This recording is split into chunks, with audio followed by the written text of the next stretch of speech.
మాకు మా మెంటర్ వచ్చేసి రాజరెడ్డి సార్.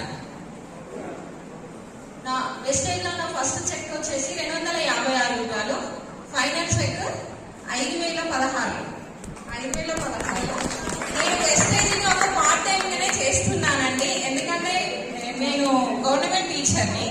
మా సార్ ఇందులో ఫుల్ టైం గా వర్క్ చేస్తున్నాడు.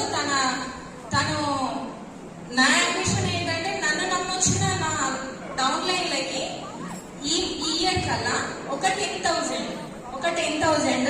ఇప్పించే గోల్ తోని నేను వర్క్ చేస్తున్నానండి. థ్యాంక్ యూ వెస్టేజ్. టాటా కారు తీసుకోవాలి కరీంనగర్లో, తర్వాత 1,00,000 రూపాయలు ఈ సంవత్సరం తీసుకుంటూ 15,000 నా long dream. Thank you sir, thank you so much.